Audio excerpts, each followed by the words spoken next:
সকালে উঠেই সোজা বাথরুমে চলে গেলাম মেয়ের বাসি জামা কাপড়গুলো নিয়ে ভিজাতে। একটু আগে ভিজেলে কি হয়, জামা কাপড়গুলো বেশ পরিষ্কার হয়। আর এখানে দেখো আমি কিন্তু পোছা লাগিয়ে নেব, কারণ আজকে শনিবার অনেকটাই বেলা হয়ে গেছে। সো হ্যালো এভরিওয়ান, সকলে কেমন আছো? আশা করি ভীষণ ভালো আছো, আর আমিও ভালো আছি। মহারাষ্ট্রের ছোট্ট একটি শহর কোলাপুর থেকে আমি প্রিয়া আমার ব্লগ চ্যানেলে সবাইকে জানাই অনেক অনেক ওয়েলকাম। সো দেখো, সকালে উঠে কিন্তু আমি সমস্ত কাজগুলো তাড়াহুড়ো করে করতে চাই, কারণ সোনা মামাম কিন্তু এই টাইমটা খেলে, বা আজকে কিন্তু ভগবান করে ঘুমিয়ে আছে। রাতে খুব গরম ছিল, তো ঘুমোতে পারেনি ভালো করে।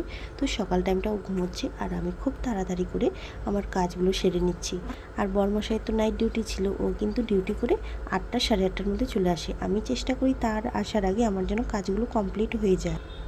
আগে কিন্তু আমার স্নান করতে তাড়াতাড়ি একদমই ভালো লাগতো না। যেরকম নতুন নতুন যখন বিয়ে হয়েছিল, কেউ যখন সকালে স্নান করতে বলতো না, অভ্যাসটা কিন্তু আমার একদমই পাল্টানোর ইচ্ছা ছিল না। তবে এখন জানি কি হয়েছে, 8টা বেজে গেলেই মনে হচ্ছে অনেক টাইম হয়ে গেছে। আমার কিন্তু এখন একদম স্নান না করে ভালো লাগে না, আর পুজো না করে তো আমি কিছুই খেতে ভালোবাসি না, চাটাও না। যাই হোক, আমি এখানে কিন্তু সুন্দরভাবে ব্রাশ করে মুখটা ধুয়ে নিলাম, আর এখন চলে যাব স্নানে। আর দেখো, সোনা মামাকে কিন্তু আগে জল খাইয়ে নেওয়া হচ্ছে, কারণ ওকে যখন মুখটা ধোয়ানো হবে না, জল না খাওয়ালে ওই জলটাও খেয়ে নিতে চায়। ওর পাপা এসে স্নান করে নিয়েছে, আর ওকে কিন্তু ভালো করে ফ্রেশ করে দিচ্ছে। আগে যখন আমরা মহারাষ্ট্রে এসেছিলাম, এতটা কিন্তু গরম ছিল না। জানি না আর কতটা গরম বাড়বে। এখন তো মনে হচ্ছে বাড়ির থেকেও বেশি গরম লাগছে। রাতের তো ঘুমই হয় না। আমি চুলটা উপরে উপরে চিরুনি করে একটু ক্রিম লাগিয়ে নিব, নিয়ে সিঁদুরটা পরে নিব। শনিবার দিনটাতে আমি চাই একটু ভালোভাবে পুজো করতে। তবে জানো, এখানে তো সবাই জানো তোমরা, যে ফুল পাওয়া যায় না, আর কেনা ফুল বাসি কয়েকদিন পূজা করতে ভালো লাগে না। যার জন্য আমাকে কিন্তু তুলসী পাতা দিয়ে পুজো করে নিতে হয়। আমি এখানে দেখো সুন্দরভাবে সিঁদুরটা পরে নিলাম, নিয়ে এখন চলে যাব পুজো করতে। পুজো করার সময় তোমাদের সঙ্গে সুন্দরভাবে শেয়ার করবো ভেবেছিলাম, তবে এত বাজে ক্যামেরা আসবে ভাবতেই পারিনি। যাই হোক, দেখো আমরা কিন্তু নাস্তা করে নিলাম, করে নিয়ে সোনা মামামের সঙ্গে একটু টাইম দিচ্ছিলাম। ওর পাপা কিন্তু ঘুমোবে, তারপরে আমরা কিন্তু ওকে নিয়ে একটু বাইরে টাইম পাস করতে যাব, আর না হলে খুব দুষ্টুমি করে।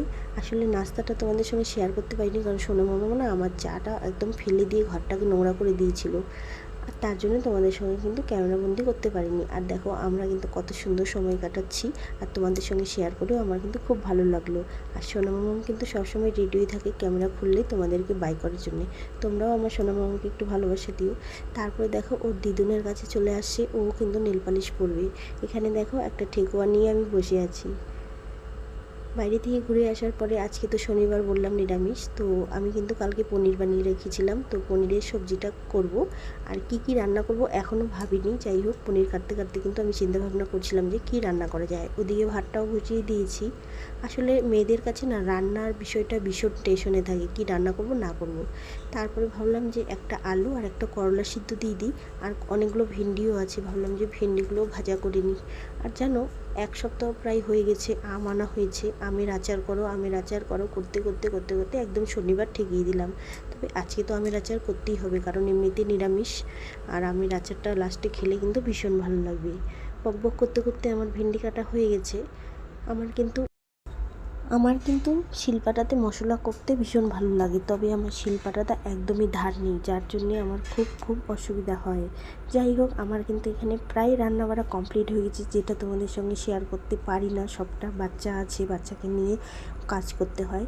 আমার কিন্তু এখানে সুন্দরভাবে রান্না হয়েছে পনির, ভেন্ডি ভাজা, আমের চাটনি, স্যালাড আর করলা আলু সেদ্ধ। খাওয়া দাওয়াটা করে এখানেই ব্লগটা শেষ করছি। ব্লগটা কেমন লাগছে সবাই জানিও। টাটা।